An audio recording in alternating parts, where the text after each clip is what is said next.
Ողջույն։ Երբ քաղաքական ուժը չստանալով ընտրություններում իր ուզած արդյունքը այնուամենայնիվ նկարում է հաղթանակ եւ փորձում ղեկավարել երկիրը,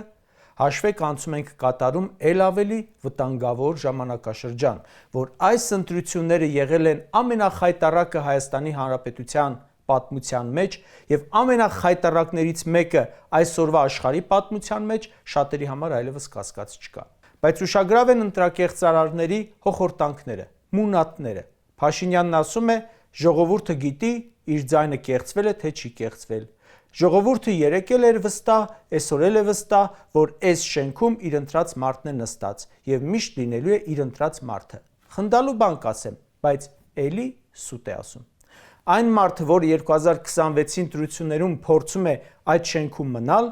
դա անում է հակասահմանադրական, հակաօրինական կերպով։ Նրանք գողացել են, ստիպել, կորզել են ժողովրդի ձայնը։ Այն էլ այնքան, որ իշխանություն լինեն, դա էլ չեն ստացել։ Երբ Փաշինյանն ասում է ժողովրդի ներկայացուցիչն է,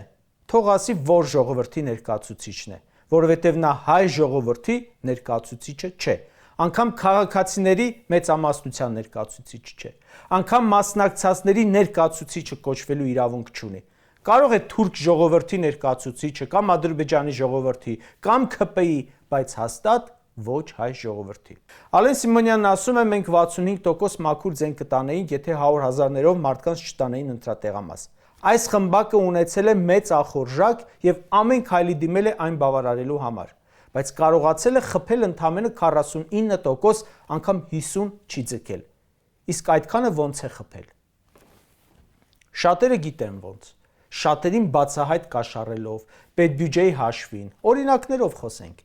Եթե ԿՊԱ-ական կառավարությունը ընտրություններից կարճ ժամանակ առաջ բյուջեի հաշվին չլուծեր տաքսիստների մոտ $4 միլիոն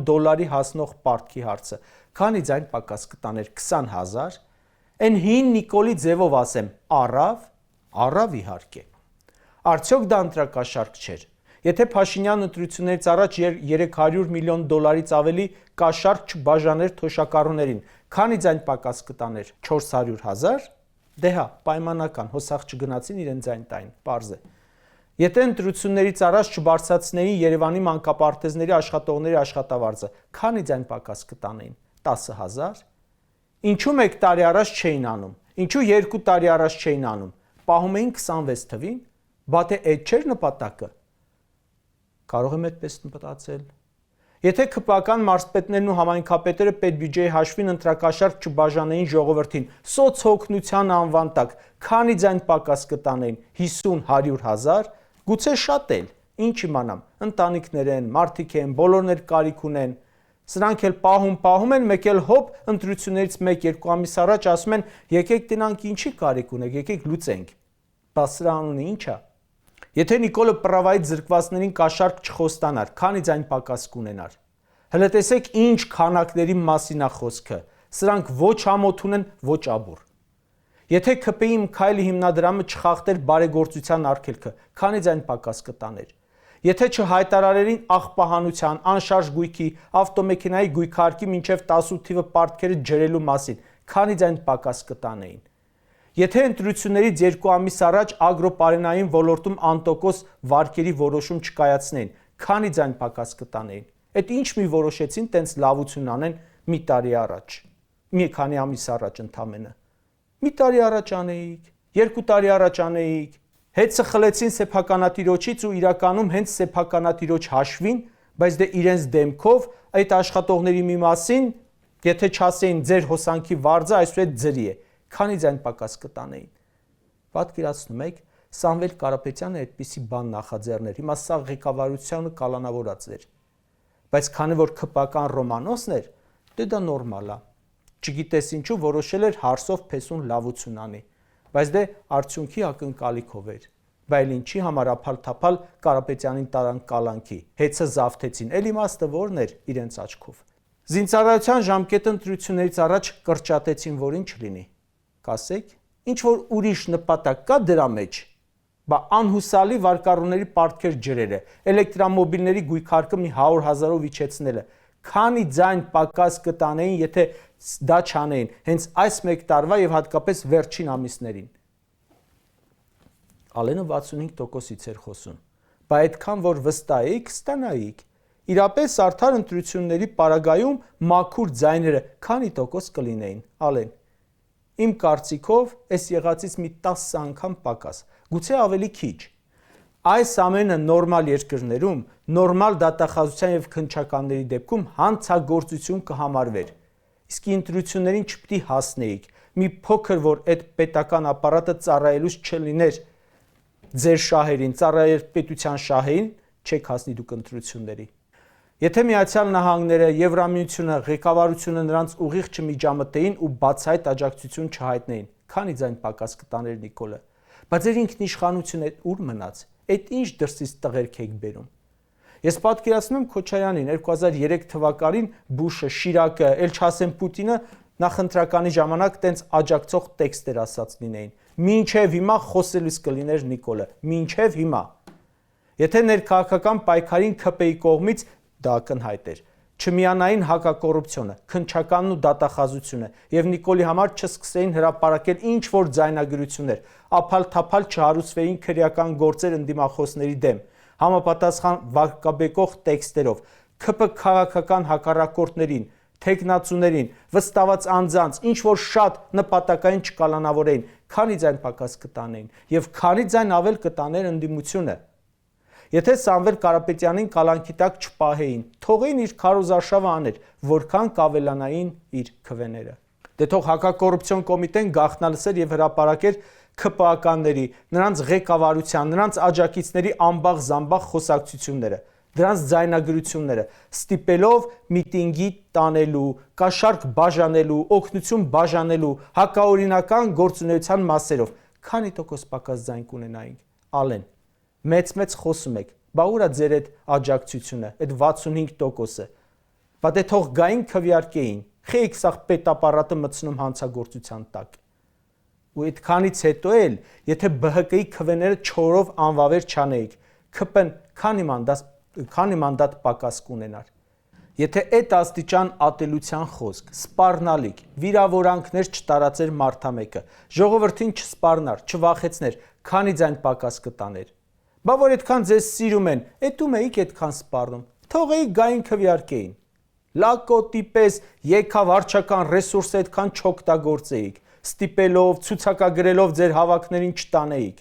տեղամաս հատուկ չտանեիք, չպարտադրեիք քվեաթերթիկները նկարել։ Եթե այդքան գաղտնի ցուցակներ չլինեին, կեղծ ստորագրություններ չլինեին, քանի հազար ձայն պակաս կտանեիք, 10, 20, գուցե 200,000 ձայն։ Բա ուր են այդ ձեր աջակցողները։ Սահմանադրական ամենակարևոր սկզբունքներից է ընտրություններում հավասարության սկզբունքը, որը խախտվել է ընտրական ողջ գործընթացում դեռ 1 տարի առաջվանից։ Ոչ մասնակից ուժերն են եղել հավասար պայմաններում, ոչ նրանց ընտրողները։ Հենց դա է հարցը։ Ու այդպես ողջ կեղծիքներով բերված ձայները դուրս ես անում, տակը Նիկոլից չի մնում ձայն։ Այս ընտրություններում երևաց Նիկոլի իրական աջակցությունը։ Իրոք որ այդ սաղ հանես, տակը մնալու է մի խմբակ։ Նիկոլ անունը այլևս չի ընտրվում։ 2018-ին այո, ձեն ստացավ, 21-ին այո, էլի ինքը իրենով կարողացավ էշը ցեխից անել, էլի խափելով, վախեցնելով, էլի ուժայինների օգնությամբ, վարչական ռեսուրսով, բայց դե ընտրեցին էլ։ 2026-ին սակայն նա վստահաբար կրել է խայտառակ պարտություն։ Փաշինյանը ձայն չի տարել, ձայն տարել է վարչական ռեսուրսը, ձայն տարել են բռնաճնշումները, ձայն տարել են զանազան ընտրակաշառքները։ Այդ ամենը անգամ Ալենի, Աննա Հակոբյանի, անգամ Արփի Դավոյանի օգտին արվեր, երևի մի 80% կհավաքեր, բայց Նիկոլի համար գործադրվել է 100%-անոց պետական ռեսուրսը ու նա հազիվ հավաքել է 49%։ Էս է ճշմարտությունը։ Նրա խնդիրը հենց դրանում է։ Նրա նյարդայնությունը հենց դրանում է, որ ինքը այլևս չի ընտրվում։ Ինքը իրենով առանց պետական ռեսուրսների այլևս 0 է։ Ժողովուրդ, չեմ չափազանցեցնում։ Իրոք որ ուր են իր հալալ ձայները։ Նիկոլն այլևս ունի լեգիտիմության լուրջ դեֆիցիտ եւ շուտով հայտնվելու է ճգնաժամի մեջ։ Այդ դեֆիցիտը թույլ չի տալու իրեն ղեկավարել։ Ինչքան էլ ճոռոմ խոսքեր ասի, ինչքան էլ թռնի վերև իջնիցած, գտնվում է լեգիտիմության ճգնաժամի մեջ։ Իրեն չեն ընտրում։ Դա ասում են Ոչ միայն խորհրդան անցած ու չանցած ուժերը, ասում է ամբողջ ժողովուրդը, տեսնում է ողջ աշխարհը, բոլորն են չէ տեսել պետական ընտրակաշառքը, ընդդիմադիրների վրա գրոհները, խուզարկությունները, ձայնագողությունը։ Նրա դրսի գործընկերներն են ապացույցները տրցակներով հավաքել ու պահում, որ պետք եկած ժամանակ իր դեմ օգտագործեն ու ստանան։ Արևմտյան ուժերն ու տարբեր դեսպանատներ այդ կեղծիկների տրցակները օգտագործելու են որպես վսկապ Նիկոլին իրենց ուզած ուղղությամբ քաշելու համար։ Սրան տեսեք հլը։ Մեր երկիրը թաղել է խնդիրների ու կորուստների մեջ, զոռով իշխանություն է պահում, ուզում է տպավորություն ստեղծել դրա հետ էլ, թե մեր երկրում գլխավոր խնդիրն է, որ Քոչարյանը ազատության մեջ է։ Ասում եմ, մարդիկ ինձ կոնկրետ ասում են, խիա Ռոբերտ Քոչարյանն ազատության մեջ։ Սուտ է։ Մարդիկ քեզ հարցնում են, ինչու 20 թվականի նոյեմբերի 9-ին ինքնասպան չեղար։ Ինչու 5000 զոհերի ու դավաճանության համար դատված չես։ Մարդիկ այդքան հիմար չեն, որ ամբողջ երկիրը վարիտաս ու հիմարացնես, թե մեր երկրի խնդիրը Քոչարյանն էր, հիմա էլ նաև Սամվել Կարապետյանն ու Գագիկ Ծառուկյանն են։ Քոչարյանը 18 տարի իշխանության չէ։ Մարդուն տարյուկես ապօրինի կալանավորել ես տվել։ Սամվել Կարապետյան մի տարուց ավելի ապօրինի կալանքի մեջ է։ Ու մեր երկրում բան է փոխվել դեպի լավը։ Ոչ, չի փոխվել ու չի էլ փոխվելու, որովհետև մեր երկրի խնդիրն ու փորձանքը Փաշինյանն ինքն է։ Ու իր հետ հավասար մեր երկիրը կուկուռուզի պես կրծող իր պրոթուրքական թիմը։ Կարճ ասած, անեք Նիկոլի տակից պետական բյուջեն, պաշտոն կորցնելու վախով ապրող պետաշխատողին, քննչական, դատախազական, հակակոռուպցիոնին, ոստիկանական մահակը